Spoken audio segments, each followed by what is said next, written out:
Okay, Brian Moore, congratulations. We're in Milan. That was a huge, huge KO. One for the highlight reel. How are you feeling right now? Yeah, mixed emotions right now. I'm a little bit on a high. I'm going to celebrate tonight. I'm going to celebrate when I get home to my girls, but I have a lot to work on. Forward, I felt great. I felt really good. He started giving me a little bit of trouble with the leg kick, but then I started checking it. I was countering him nice, but when he shifted his forward, I didn't do enough on the back foot. And I usually pride myself on how switched on I stay and how alert I am on the back foot. But I let it slip tonight, and I almost paid the price. But you can't rule me out because I have the biggest heart in the game. Never mind the biggest right hand, I have the biggest heart in the game. And we spoke in the week. You obviously changed your weight class. You mentioned that a lot of bantamweights were not taking fights for you. You were really frustrated. You made a statement here tonight. What happens next for you? I want to go to bantamweight. Like I purposely cut weight where I'm not a size where I don't feel comfortable at 45. I feel fine at 45. Don't get me wrong, but I feel like a fucking mutant at 135, and that's where I want to be. So this camp for the last year, I've been making my way down the weight and feeling good and ready to fight 135. But I got so many guys who just didn't want this fight. They said no, they couldn't. They couldn't get in touch with their manager. They had visa issues, yada yada yada. But I had to step up and fight a 145er tonight. He was a bigger guy than me. He had plenty of power, but look at it. I had plenty of power too, as I showed tonight. So 135 next against the top five. That's what I want. If someone will step up. Andy? Hey, Brian. Andy Stevenson here. Congratulations on the win. First of all, 17 months out of the cage due to injuries and coronavirus rescheduling. That was an incredible performance tonight. Just how does it feel to get back in there? You know what? It feels great. And I don't want to sound dramatic, but that was the longest I've ever been away from my two kids at one time. And it ate me up, I swear to God. It was tough. And, yesterday and today, I've really felt that. But I had to stay switched on. And I got the win tonight. I'd like to say that the ring rust didn't have an effect. But on the back foot tonight, I just wasn't switched on. I don't know whether if I fought 8 weeks ago or 18 months ago, would have had the same effect. But something I need to work on. When I think about it, all this camp was me going forward, pulling, countering, and doing so beautifully. And I've done it well tonight, but I didn't do enough on the back foot. But the actual experience, it feels great to be back.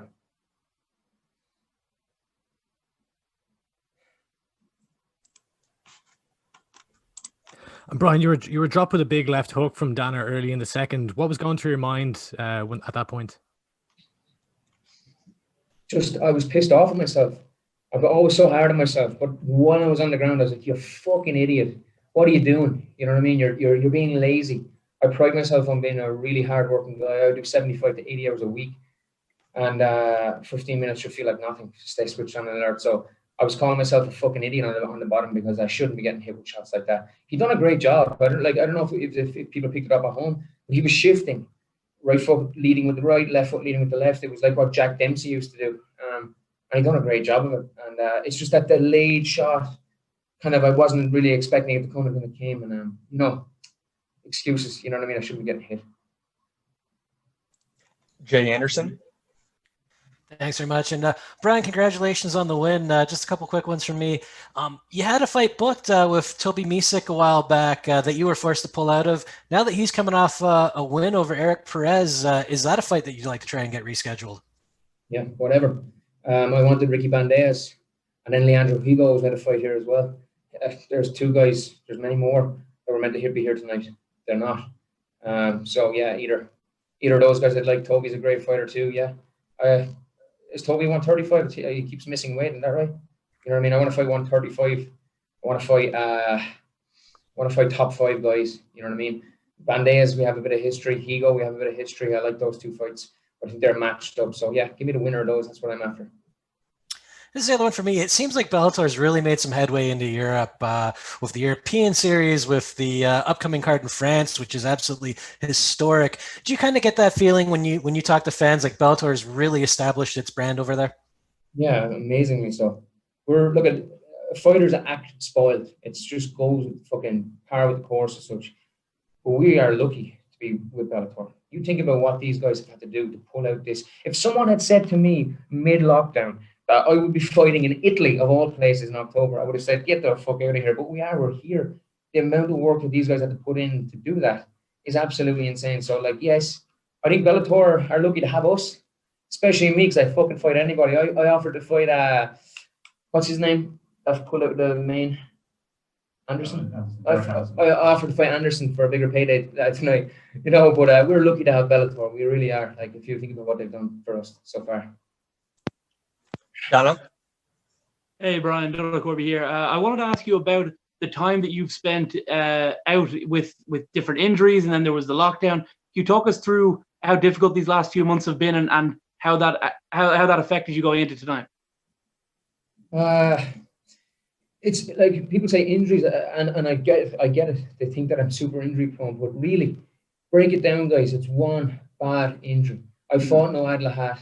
I broke my 2 hands. I broke them after 5 minutes. I fought for another 10. I smashed them so bad they were fragmented that a team of plastic surgeons put them together. That takes time. It's not as if I was pulling a hamstring and breaking a fucking leg and doing this. I broke my hands, and because I kept fighting, they took a long time to heal, and that's why.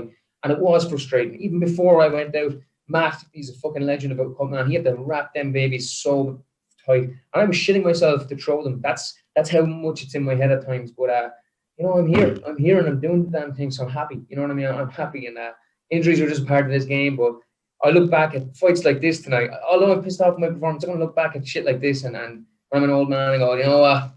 That was the fucking life. You know that. I hope my girls see that fight when they're older and are proud of their old man for doing what he did tonight. It's been a difficult year for everyone around the world. In Ireland, obviously, you're traveling a lot to get to training and things like that, and there's different restrictions on different areas. Was training difficult for you, given everything that was happening in Ireland at the time? No, man. I love training, and I built a gym right beside my home. At the start of lockdown, I said, right, I need to just expedite this, and we got it done. And so I was able to do a lot of training myself. Now with the Dublin lockdown recently, I was only able to go to Dublin for the last 2 weeks, but my training was done, and I'm very focused. You mightn't have thought it by my head movement tonight, but I am very focused. So, you know, I do a lot of training by myself, and I've made leaps and bounds since I switched over to that format. And, you know, so the lockdown was good for some, bad for others, but it was definitely very good for me. Luis? Finally, you get your second victory in a row in Bellator. How do you feel about it? Yeah, man, it's just what I need to be doing. Like, you guys have seen my skill set. You know, I'm able to sub guys. I'm able to knock out guys. What maybe you haven't seen is the heart that I have. I'm never out of a fight. You can try. I could be this close. You could kill me. You could be this close to killing me, and I'm going to still claw my way back and give it all I can.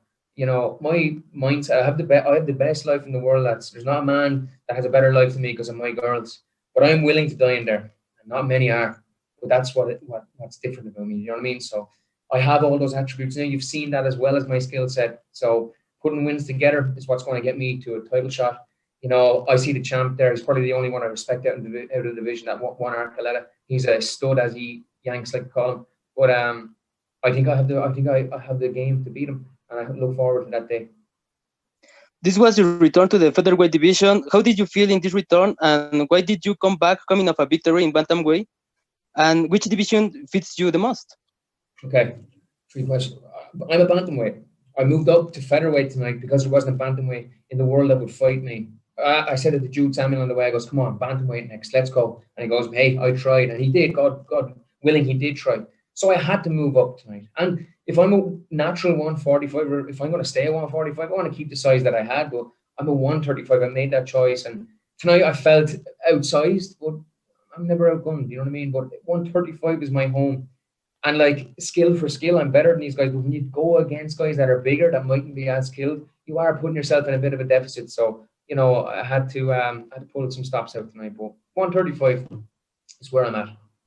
We'll take one or two more. Jake Smith.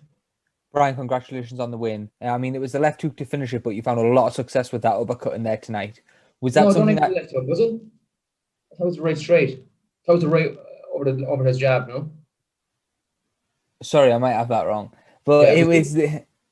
but you did find a lot of success with that uppercut in there tonight. Was that something that you game planned going into the fight, or was that something that developed throughout the fight that you've seen in area to exploit? Yeah, to be honest, Jake, man, I had so many opponents that I was studying these guys, and I came to him and I was like, right, I'll get one or two and I'll go from there. But my jab was crisp. It just kept bouncing off his nose tonight. And next minute he started dipping his head and it was there. And I threw it in the first round and I rocked him, or the start of the second, I can't remember. And he got a bit wary to it.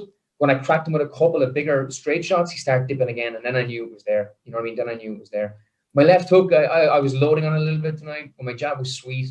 My movement going back was atrocious, though. That's something I need to work on for sure. Finally, from me, it's been a very successful time out in Milan for SBG in the mantra of one tribe, one vibe. Sorry, what's it been like to have the team around you in the build-up to this fight? Jake, I travelled 2 hours to Dublin and 2 hours back.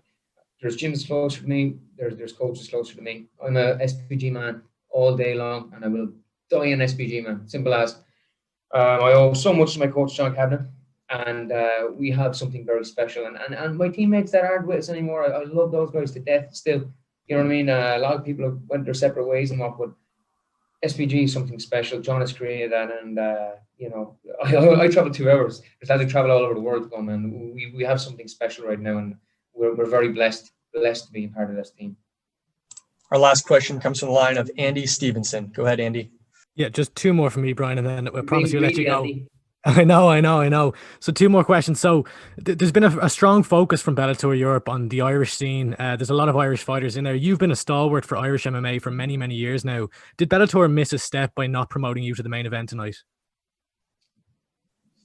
You know what? I'm a good company man, so I'm not going to talk any negative. But I think if you had put that in main event, just take a step back. You always know I'm going to be an exciting fight. Everybody knows that. You know what I mean?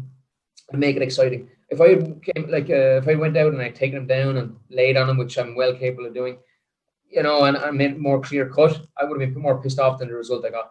They know if they put me in a fight, I'm going to make it a fight. So yeah, it would have made a great main event. Let's be honest, yeah. And last question from me. So the Ricky Bandejas fight has been long talked about now. I know you've been trading barbs online and you've respect for each other, but ultimately you both want to fight each other. Are you looking at that fight between him and Leandro Higo at the end of this month and thinking, I want the winner, or do you absolutely want Ricky Bandejas next? I want the winner, and I'll tell you why. My opponent pulled out of this quite a while back. Leandro Higo was up then, and he couldn't get his visa sorted. He had plenty of time. He couldn't get his visa sorted. That led to, you know, we were looking for someone. We had to go up 145. I messaged Ricky. I said, hey, get your manager on this. You have a month. Let's go to Milan. Let's get it done. And I heard nothing back. So I don't know if these guys want it. And to be honest, if you look at my record, I'm 13-7. Like, that doesn't look at my record closely. I'm a much better fighter than 13-7. You look at my fights, you're in for a bad night. No matter who the fuck you are, you're in trouble. So maybe they don't want that. Maybe they want a handier fight. And, you know, I don't understand that mindset, to be perfectly honest. I'm always up for the tough ones, you know what I mean? But I'll take the winner of that fight. All right. Thanks a lot for the time, Brian. Congratulations.